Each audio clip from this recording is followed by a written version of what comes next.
నమస్తే, welcome to our channel. నేను మీ సిరి. ఈరోజు మనతో పాటు ఉన్నారు senior journalist and political analyst C S Rao. నమస్కారం సార్. నమస్తే శ్రీది. సార్, ఏంటంటే ఇప్పుడున్న పరిస్థితులలో చూస్తుంటే బెంగళూరులో సీక్రెట్గా మంత్రులు ఎమ్మెల్యేలు వైఎస్ఆర్సీపీ మన మంత్రులు ఎమ్మెల్యేలు సీక్రెట్గా భేటీ అయ్యారని చెప్పేసి జగన్కి తెలిసింది. సో ఈ తెలిసిన తర్వాత వాళ్ళని పిలిపించుకొని మాట్లాడుతున్నారని తెలిసింది. సో ఈ పరిణామాలు మనం ఎలా తీసుకోవాలి సార్? అంటే జగన్ గారు భయపడ్డారు అనుకోవాలా, మంత్రులని సీక్రెట్గా వాళ్ళు భేటీ అయ్యారని ఎలా తీసుకోవాలి సార్ మనం? సో ఒకటేంటంటే ఆంధ్రప్రదేశ్ పాలిటిక్స్లో ప్రధానమైనటువంటి వాళ్ళు ఎవరైనా ఉన్నారంటే జగన్ తర్వాత పెద్దిరెడ్డి రామచంద్రరెడ్డి మినిస్టరు, తర్వాత వాళ్ళ అబ్బాయి మిథున్ రెడ్డి ఉన్నారు. సో ఇలాంటి వాళ్ళకి ఒక 4-5 అప్పచెప్పారు ఆయన. మొత్తం ఆంధ్రప్రదేశ్ పాలిటిక్స్ని పాకెట్స్గా విభజించి 4 అప్పచెప్పారు. వాళ్ళల్లో పెద్దిరెడ్డి ఒకళ్ళు, అలాగే వైవి సుబ్బారెడ్డి ఉత్తరాంధ్ర చూస్తూ ఉంటారు, అలాగే సాయి రెడ్డి ఆయనేమో కోస్తాంధ్ర చూస్తూ ఉంటారు, తర్వాత పీబీఆర్ అని ఆయన రాజ్యసభ మెంబరు, ఆయన కూడా నెల్లూరు అవి చూస్తూ ఉంటారు. ఈ వాళ్ళ సెటప్. అలాగే రాయలసీమకు సంబంధించి పెద్దిరెడ్డి రామచంద్రారెడ్డి చూస్తుంటారు. అయితే వీళ్ళందరూ కూడా చాలా నమ్మకస్తులు, జగన్మోహన్ రెడ్డికి అత్యంత క్లోజు, చాలా నమ్మకస్తులు. అలాగే సలహాదారు సజ్జల రామకృష్ణారెడ్డి ఎలాగో ఉన్నారు, ఆయన తాడేపల్లి నుంచి ఆయన మొత్తం ఆపరేట్ చేస్తూ ఉంటారు. ఇది వాళ్ళ పొలిటికల్ సెటప్. అయితే మారినటువంటి ప్రస్తుత పరిస్థితుల్లో వచ్చినటువంటి సర్వేలు, ప్రశాంత్ కిషోర్ చేసినటువంటి సర్వేలు, వీటన్నిటిని బేస్ చేసుకొని డెఫినెట్గా ఇప్పుడుండేటువంటి సిట్టింగ్ ఎమ్మెల్యేల్లో కనీసం ఒక 80 మందినన్నా 80 నుంచి 82 మందిని మార్చాలి అనేది ప్రశాంత్ కిషోర్ ఇచ్చినటువంటి ఒక డేటా అనేది వినిపిస్తుంది ఆ పార్టీ వర్గాల నుంచి. సో ఆ మేరకు ఏంటంటే ఫస్ట్ ఫేజ్లో ఒక 11 మందిని రీషఫుల్ చేయడం జరిగింది. కొంతమందిని పక్కన పెట్టారు, కొంతమందిని ఏమో జిల్లాలనే మార్చారు. సో గుంటూరు, ప్రకాశం జిల్లాలో ఫస్ట్ ఫేజ్ రీషఫ్లింగ్ జరిగింది. ఆ తర్వాత నెక్స్ట్ ఎక్కడ చేయాలి అనే దాని మీద గోదావరి జిల్లాల్లో అలాగే రాయలసీమ ప్రాంతంలో చేయాలి అనేది ఒక ఆలోచన చేసుకున్నారు వాళ్ళు.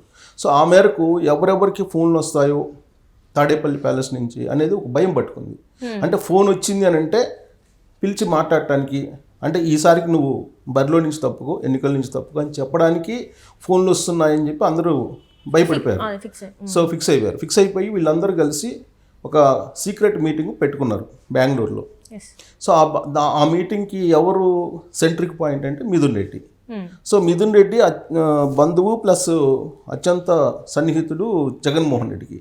సో మిథున్ రెడ్డికి ఆదేశించి జగన్మోహన్ రెడ్డి వీళ్ళందరినీ పిలిపించి మాట్లాడమని చెప్పారా, లేదంటే అసలు జగన్మోహన్ రెడ్డి తెలియకుండానే మిథున్ రెడ్డి తోటి ఈ మొత్తం 42 మంది ఎమ్మెల్యేలు మీటింగ్ పెట్టుకున్నారు అనేది ఒక అంశం. మనకున్నటువంటి అవగాహన, లేదంటే అక్కడ వైఎస్ఆర్ కాంగ్రెస్ పార్టీలో జరుగుతున్నటువంటి ఇంటర్నల్ పాలిటిక్స్ని కనుక గమనిస్తే డెఫినెట్గా మిథున్ రెడ్డి జగన్మోహన్ రెడ్డికి తెలిసే ఆ మీటింగ్ పెట్టి ఉంటారు అనేది మనం భావించడానికి అవకాశం ఉంది. ఎందుకంటే మిథున్ రెడ్డి జగన్మోహన్ రెడ్డి తెలియకుండా ఒక అడుగు కూడా ముందుకు వేయరు ఆయన. సో కాబట్టి మిథున్ రెడ్డి ఆధ్వర్యంలోనే 42 మంది ఎమ్మెల్యేలు అక్కడ సమావేశమయ్యారు. వాళ్ళ యొక్క అభిప్రాయాన్ని తెలుసుకున్న తర్వాత ఆ ఫీడ్బ్యాక్ని మిథున్ రెడ్డి జగన్మోహన్ రెడ్డికి ఇచ్చారు. ఇచ్చిన తర్వాత జగన్మోహన్ రెడ్డి ఎవరైతే అసంతృప్తిగా ఉన్నారో వాళ్ళని పిలిపించి మాట్లాడేటువంటి కార్యక్రమాన్ని మొదలుపెట్టారు. అందులో భాగంగా సోమవారం రోజు ఆల్మోస్ట్ ఒక 7-8 మంది వచ్చి తాడేపల్లి ఆయన క్యాంప్ ఆఫీస్కి వచ్చి మాట్లాడటం జరిగింది. అయితే ఇంతకుముందు ఎప్పుడు కూడా తాడేపల్లి క్యాంప్ ఆఫీస్కి సంబంధించి ఎవరిని రానిచ్చేవాళ్ళు కాదు. అది శత్రు దుర్భేద్యమైనటువంటి ఒక కోటగా ఉండేది. అందుకే అందరూ ముద్దుగా తాడేపల్లి ప్యాలెస్ అని పిలుచుకుంటూ ఉంటారు. అయితే సోమవారం రోజు జరిగిన పరిణామం ఏంటంటే అక్కడ మొత్తం ఎవరైతే వెళ్తారో వాళ్ళ కాన్వాయ్లతో సహా, వాళ్ళ సెక్యూరిటీతో సహా అందరినీ లోపలికి అనుమతించారనేది ఒక హాట్ టాపిక్ అక్కడ. సో దాంతోపాటు ఈ 42 మంది ఒకవేళ టికెట్ ఇవ్వకపోతే రాబోయేటువంటి రోజుల్లో ఏం చేయబోతారు వీళ్ళు, అంటే ప్రత్యామ్నాయంగా మార్గాలు ఏం చూసుకుంటారు, తెలుగుదేశం పార్టీలోకి వెళ్తారా, లేదంటే జనసేనలోకి వెళ్తారా, లేదంటే రెబల్స్గా పోటీ చేస్తారా, ఇండిపెండెంట్స్గా అనే దాని మీద ఒక క్లియర్ కట్గా ఒక చర్చ అయితే జరుగుతుంది వైఎస్ఆర్ కాంగ్రెస్ పార్టీలో.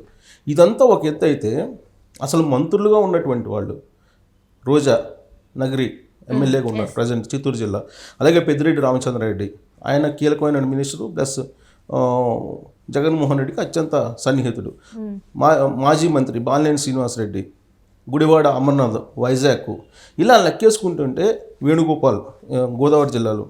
సో వీళ్ళందరినీ లెక్కేసుకుంటే కనుక దాదాపు 7-8 మంది మంత్రులకు కానీ లేదంటే మాజీ మంత్రులకు కానీ టికెట్స్ ఇచ్చేటువంటి పరిస్థితి లేదు. బొత్స సత్యనారాయణతో సహా, ప్రస్తుతం బొత్స సత్యనారాయణ మినిస్టర్గా ఉన్నారు, ఆయనతో సహా టికెట్స్ ఇచ్చేటువంటి పరిస్థితి లేదు అనేది ఇప్పుడు వైఎస్ఆర్ కాంగ్రెస్ పార్టీలో జరుగుతున్నటువంటి సీరియస్ చర్చ. సో వాళ్ళకి ఇవ్వకపోతే వాళ్ళు రివర్స్ అయ్యేటువంటి పరిస్థితి కనిపిస్తూ ఉంది. ఎందుకు రివర్స్ అవుతారు అనేటువంటి ప్రశ్న వేసుకుంటే ఇప్పుడు జగన్మోహన్ రెడ్డి ఏం చెప్తున్నారు, తన సర్వే లేదంటే తనకు వచ్చినటువంటి ఫీడ్బ్యాక్ ప్రకారం తన పరిపాలన బాగుంది అని చెప్పి ఆయన భావిస్తున్నారు. అవును. సో తన పరిపాలనకి అందరూ 80% ప్రజలు అనుకూలంగా ఉన్నారు. కానీ ఎమ్మెల్యేలు ఎవరైతే ఉన్నారో సిట్టింగ్ ఎమ్మెల్యేలు వాళ్ళ మీద యాంటీ ఉంది. కాబట్టి నెక్స్ట్ నేను సీఎం కావాలి అని అంటే ఈ 80 మందినో 82 మందినో తీసేయాలి అనేది ఆయన కాన్సెప్ట్. ఇప్పుడు ఎమ్మెల్యేలు రివర్స్లో చెప్తున్నారు జగన్మోహన్ రెడ్డికి. ఏం చెప్తున్నారు, మీ పాలన వల్ల మీ విధానపరమైన అంశాల వల్లనే వ్యతిరేకత వచ్చింది. సో మాకంటూ ఒక గుర్తింపు ఉంది కాన్స్టిట్యున్సీలో. సో మేమేమి ఇప్పటికిప్పుడు మేము రాలేదు రాజకీయాల్లోకి, మాకంటూ ఒక బ్యాక్గ్రౌండ్ ఉంది, ఒక డయాస్ ఉంది ఆయా కాన్స్టిట్యున్సీల్లో. కాబట్టి మా బలంతో మేము గెలిచాం అనేటువంటి ఒక రివర్స్ వాయిస్ ఇప్పుడు జగన్మోహన్ రెడ్డికి వినిపిస్తున్నారు కొంతమంది. సో దీంతో ఆయన షాక్ గురయ్యారు. దాంతోపాటు ఇప్పుడు ఒకవేళ పెద్దిరెడ్డి రామచంద్రారెడ్డిని ఆల్రెడీ వాళ్ళ అబ్బాయి మిథున్ రెడ్డి ఉన్నారు కాబట్టి ఆయన ఎంపీగా ఉన్నారు. సో ఈయన్ని పెద్దిరెడ్డి రామచంద్రారెడ్డిని ఎంపీగా వేయించాలని చెప్పి ఒక ఆలోచన చేస్తున్నారు. మిథున్ రెడ్డినేమో ఎమ్మెల్యేగా వేయించాలని చెప్పి. ప్రజెంట్ పుంగనూరు నుంచి ఉన్నాడు పెద్దిరెడ్డి రామచంద్రారెడ్డి, మినిస్టర్ కూడా. సో ఆయన ఎంపీగా వేయించి వాళ్ళ అబ్బాయిని ఎమ్మెల్యేగా వేయించాలని చెప్పి ప్రజెంట్ ప్రయత్నం చేస్తున్నారు జగన్మోహన్ రెడ్డి. కాబట్టి పెద్దిరెడ్డిని కూడా పక్కన పెట్టేస్తున్నారు. ఇక రోజా సంగతి అందరికీ తెలుసు. రోజా ఏ విధంగా ఈ మధ్యకాలంలో సోషల్ మీడియాలో హైలైట్ అయింది అనేది. సో ఆమె యొక్క నోటి దుర్సే ఆమెకి టికెట్ లేకుండా చేస్తుంది ఈసారి అనేది ఇంకోటి వినిపిస్తూ ఉంది. అలాగే నెల్లూరు జిల్లాకు వచ్చేటప్పటికి అనిల్ యాదవ్, అతను అంతకుముందు మినిస్టర్గా చేశాడు, ఇప్పుడు మాజీ మినిస్టరు. సో ఆయన నీటిపారుదల శాఖ చేశారు. ఆయన కూడా నోటు దురుసు కారణంగా ఆయన కూడా టికెట్ కోల్పోయేటువంటి పరిస్థితి ఉందనేది వినిపిస్తుంది. దాంతోపాటు ప్రతాప్ రెడ్డి కావలి సిట్టింగ్ ఎమ్మెల్యే. సో ఆయన చేసినటువంటి అరాచకాలు ఏవైతే ఉన్నాయో వాటిని ప్రచురించడం జరిగిందో పాంప్లెట్ల రూపంలో, అంత అరాచకాలు చేశాడు ఆయన. సో దీంతో ఆయనకి కూడా టికెట్ ఉండేటువంటి అవకాశం లేదు. ఇక ప్రకాశం జిల్లాకు వచ్చేటప్పటికి బాలినేని శ్రీనివాసరెడ్డి మాజీ మంత్రి, ఆయన జిల్లాకి మొత్తానికి ఒక వైఎస్ఆర్ కాంగ్రెస్ పార్టీ ఐకాన్గా ఉండేవాళ్ళు.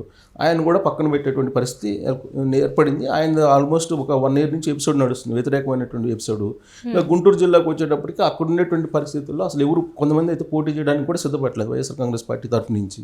కారణం ఏంటంటే రాజధానికి సంబంధించిన ఇష్యూ తోటి మునిగిపోతాము అనేటువంటిది వినిపిస్తుంది. ఇక కృష్ణా జిల్లాకు వచ్చేటప్పటికి పేరు నాని ప్రస్తుతం ఆయన మాజీ మంత్రి అయ్యాడు. ఆయనకు కూడా టికెట్ ఈసారి ఇచ్చేటువంటి అవకాశం లేదు, వాళ్ళ అబ్బాయిని ఏదో పోటీ చేయమంటున్నారని తెలుస్తుంది. మరొకరు ఇప్పుడు ఉండేటువంటి మినిస్టర్లు ఉన్నారు, ఇప్పుడు ఉండేటువంటి మినిస్టర్లో కూడా టికెట్స్ ఇచ్చే పరిస్థితి లేదని చెప్పి తెలుస్తుంది. ఇలా అన్ని రకం బొత్స సత్యనారాయణ కానీ, తర్వాత గుడివాడ అమర్నాథ్, ఇలా మినిస్టర్స్లే ఎక్కువ మంది మినిస్టర్స్ని ఆల్మోస్ట్ పక్కన పెట్టే పరిస్థితి ఉంటే అసలు ఎమ్మెల్యేలకి టికెట్స్ ఇచ్చే పరిస్థితి లేదు అనేది ఆ పార్టీలో జరుగుతున్నటువంటి ఒక పెద్ద చర్చ. సో దీంతో మొత్తం ప్రక్షాళన చేయాలి పార్టీని అనేటువంటి యాంగిల్లో జగన్మోహన్ రెడ్డి ఆలోచిస్తుంటే, మేమంతా మళ్ళీ రెబల్స్గా పోటీ చేస్తామని చెప్పి వార్నింగ్ ఆల్రెడీ తాడేపల్లి కోటకి పంపించేశారు. దీంతో ఏం చేయాలో అర్థం కాని పరిస్థితుల్లో జగన్మోహన్ రెడ్డి ఉన్నారు. సో బెంగళూరు సీక్రెట్ మీటింగ్ ఏదైతే ఉందో ఆ సీక్రెట్ మీటింగ్ ఉన్నటువంటి సారాంశం అందుకున్న తర్వాత జగన్మోహన్ రెడ్డి ఒక డైల్మాలో పడిపోయారు. ఆయన డైల్మాలో పడిపోయారని ఆ పార్టీ వర్గాలే చెప్తున్నాయి. సో బ్యాచ్లుగా పిలిచి మాట్లాడుతున్నప్పటికీ కూడా రివర్స్ అవుతున్నటువంటి పరిస్థితి. దీంతో ఇంతకాలం పాటు ఇంత వ్యతిరేకత ఉంటే తన మీద ఇప్పటివరకు ఎందుకు చెప్పలేదని చెప్పి సజ్జల రామకృష్ణారెడ్డిని, అలాగే తాడేపల్లిలో ఉన్నటువంటి కొంతమంది కోటరీ నాయకుల్ని అడుగుతున్నారు జగన్మోహన్ రెడ్డి. సో దానికి వీళ్ళు నోరు ఎల్లబెట్టారని చెప్పి మరొక న్యూస్ కూడా వస్తుంది. సో మొత్తం మీద గందరగోళమైనటువంటి పరిస్థితుల్లో ఉంది. బెంగళూరు సీక్రెట్ ఆపరేషన్ చేశారా, లేదంటే మిథున్ రెడ్డి తోటి జగన్మోహన్ రెడ్డే కావాలని చేపించారా అనేది ఒక చర్చ అయితే నడుస్తుంది. ఏదైనప్పటికీ కూడా అక్కడ జరిగినటువంటి మీటింగ్ అయితే తాడేపల్లి ప్యాలెస్కి, తాడేపల్లి కోటకి మాత్రం ఒక షాక్గా మనం విశ్లేషణ చేసుకోవచ్చు.